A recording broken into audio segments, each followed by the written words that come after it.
The valley of Rinsar had always been known for its sun. Long before sunrise, pale light would spread across the open fields, and by midday the earth would glow in dull shades of gold and brown. Farmers worked quickly during the cooler hours, knowing that once the sun climbed high above the ridges, the air would turn heavy and still.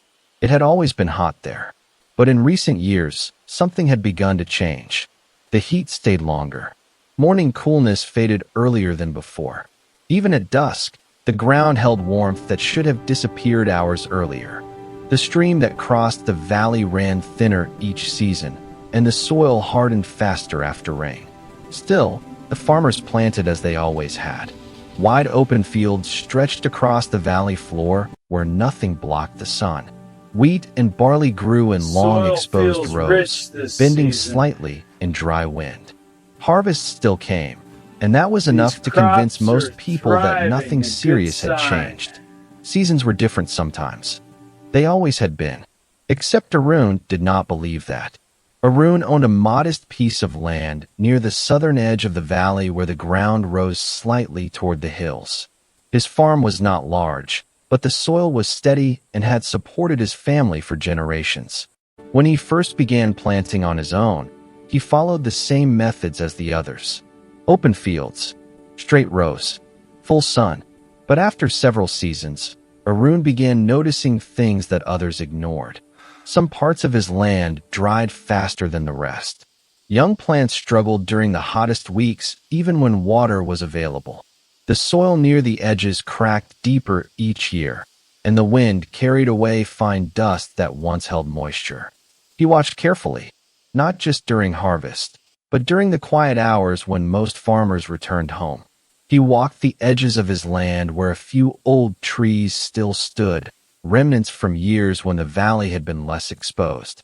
Beneath those trees, the soil felt cooler. Grass stayed green longer. Even during the hottest days, moisture remained trapped in the shaded earth. The difference was small, but clear. That was when Arun began planting trees. At first, he planted only a few along the outer edges of his land. Slow-growing species that could survive long summers without constant watering. He spaced them evenly, allowing room for roots to spread without interfering with crops. The saplings were thin and fragile in the beginning, little more than narrow stems rising from small mounds of soil. Most people assumed he was marking boundaries. Then he planted more, row after row along the southern side where the sun struck hardest during the afternoon. Later he planted along the western edge where heat lingered longest before sunset. Within 2 years, a visible pattern had formed. Lines of young trees surrounded his fields. The other farmers noticed. One afternoon during planting season, a group of men stood watching Arun carry another bundle of saplings across his land. "You'll lose half your crops to those trees," one of them said. "Shade kills grain." Another laughed. "You cannot harvest leaves." Arun set the saplings down and continued digging holes without answering.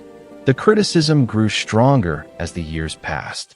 Land in the valley was valuable, and every piece used for trees was seen as wasted ground.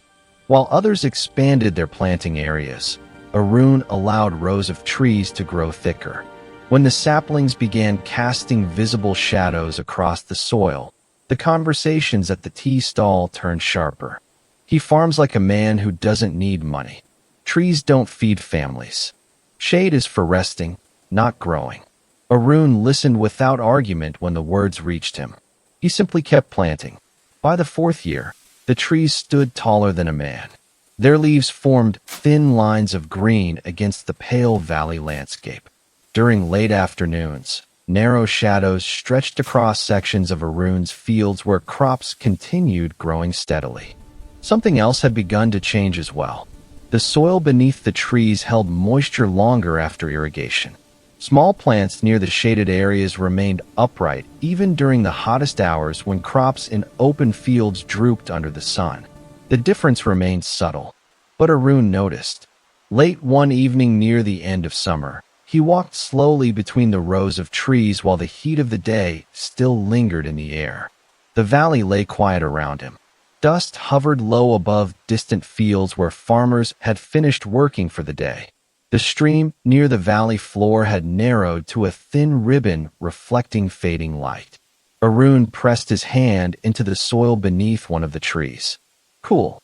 Not cold, but cooler than the exposed ground only a few steps away.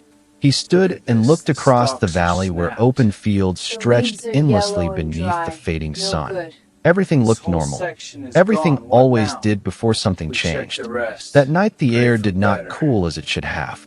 Even after darkness settled across the valley, warmth remained trapped near the ground like a weight pressing downward. Arun lay awake listening to the stillness outside.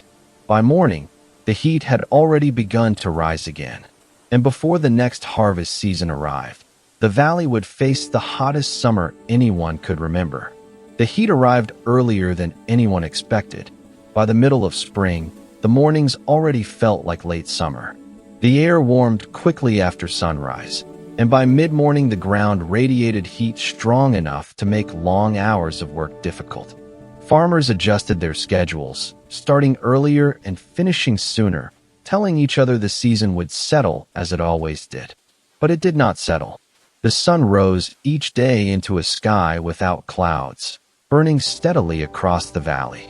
The wind slowed until the air felt trapped and unmoving. Dust clung to skin and clothing, and water disappeared into the soil almost as soon as it was poured. At first the crops grew normally. Green rows spread across the fields, and farmers watched with cautious relief. There was still time before the hottest part of the year, and most believed the plants would strengthen before real heat arrived. But the heat did not wait. By early summer, the ground had hardened across much of the valley. Thin cracks spread between planting rows where moisture evaporated faster than irrigation could replace it. Leaves on young plants began curling at the edges, trying to conserve what little water remained inside them. Still, the farmers worked. Water was carried from the stream in greater amounts. Channels were cleared and deepened. Some farmers irrigated at night to reduce evaporation, hoping to protect the crops through the worst days. The stream itself had changed.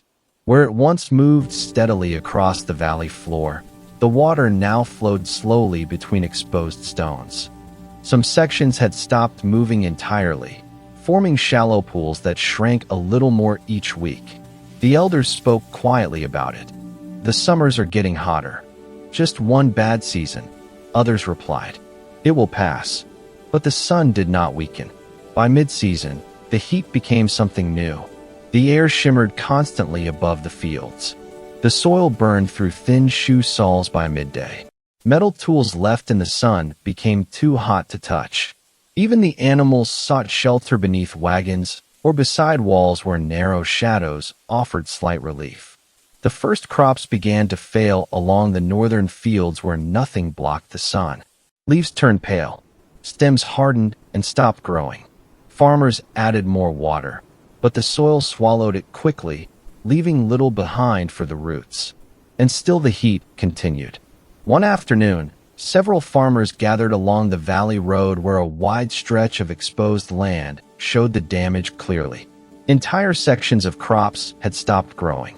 Some plants had begun drying while still young, their color fading into dull yellow long before harvest. Voices carried worry now instead of confidence. This has never happened before. Not like this. If the heat continues, no one finished the thought.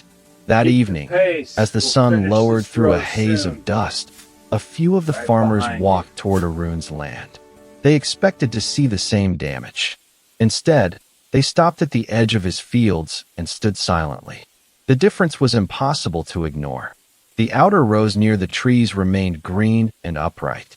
The soil beneath them appeared darker, holding moisture longer than the exposed fields nearby.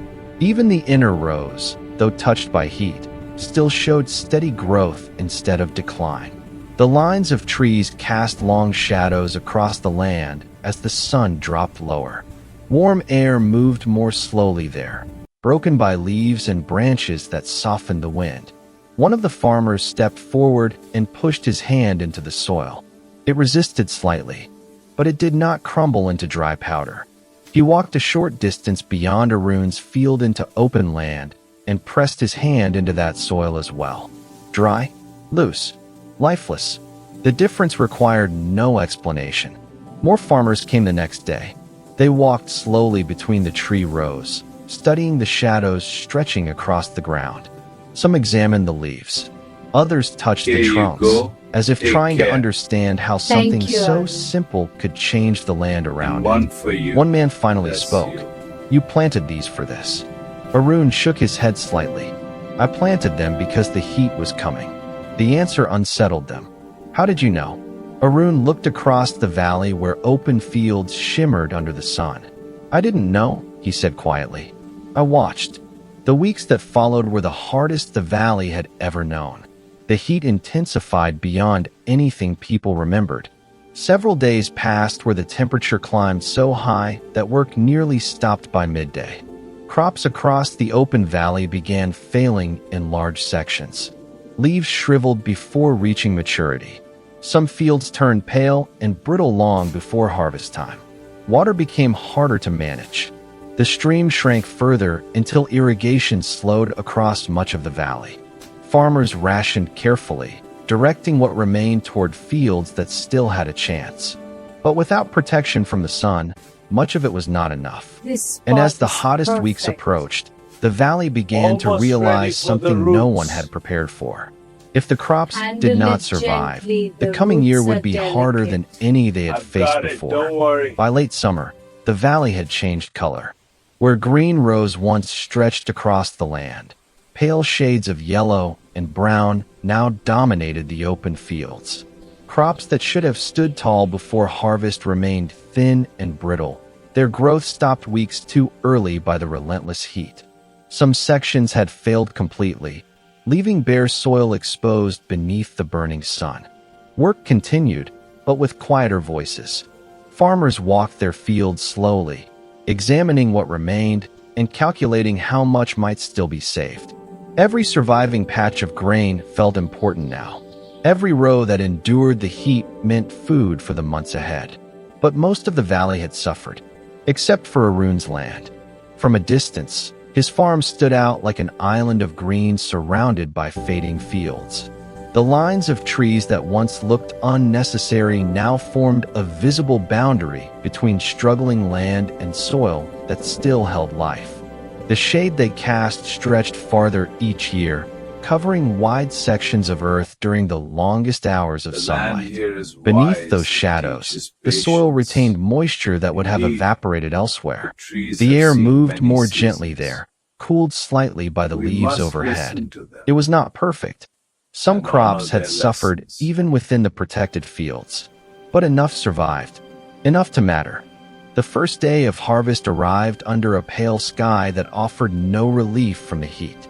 Farmers moved carefully through their remaining fields, cutting what little grain had matured enough to gather. The yield was smaller than any year in memory, but it was something. Later that afternoon, several farmers walked again toward Arun's land. This time they did not come to question. They came to understand. They watched as workers moved steadily through the shaded rows, cutting grain that still held weight in the stalks. The plants stood stronger than those in open fields, their color deeper and their stems thicker despite the long season of heat. One of the older farmers spoke quietly. This land survived. Arun nodded. The trees helped. The man looked along the rows of trunks that bordered the fields. We thought you were wasting space. Arun did not answer. The truth did not need repeating. As the harvest ended, the difference became clear across the valley. Some families stored enough grain to last the year. Others would need to ration carefully. A few would depend on trade or help from neighbors to make it through the coming months. But no one went hungry, because Arun's fields had produced enough to share. Wagons moved slowly between farms in the weeks that followed, carrying small loads of grain to households whose harvest had failed. The exchange was quiet and practical, handled without ceremony. Preparation had protected not just one farm, but the valley. Autumn arrived with softer light and cooler evenings that finally allowed the land to rest. The heat retreated slowly, leaving behind cracked soil and tired fields that would need time to recover. But something else had changed as well. That winter, new saplings appeared across the valley. Farmers planted them along field edges and irrigation channels. Some planted in straight lines facing the southern sun. Others planted near homes where small patches of shade would help protect the soil during the hottest months. The work happened quietly. No one laughed. No one called it wasted land. They had seen what shade could do. One evening near the end of the planting season, Arun walked along the edge of his land where the first rows of trees had been planted years before. The trunks were thick now. Their branches spread wide enough to cast long, steady shadows across the soil. Leaves moved gently in the evening breeze, breaking the sunlight into shifting patterns across the ground. An elder from the village joined him there. For a while they stood in silence watching the valley. Then the elder spoke. "You saw the heat before it came." Arun shook his head. "I saw the land changing." The elder nodded slowly. "And you prepared." Arun looked across the valley where young trees now stood scattered among the farms. "I started," he said. They continued. The sun lowered behind the hills, and long shadows stretched across the valley floor where fields rested after the difficult season. The heat would return again someday. Seasons always did. But the valley would meet it differently now. Because preparation rarely looks important when it begins. Only later, when others struggle to catch up, does its value become clear. And in Rinsar, the farmers would remember the summer when shade became the difference between loss and survival.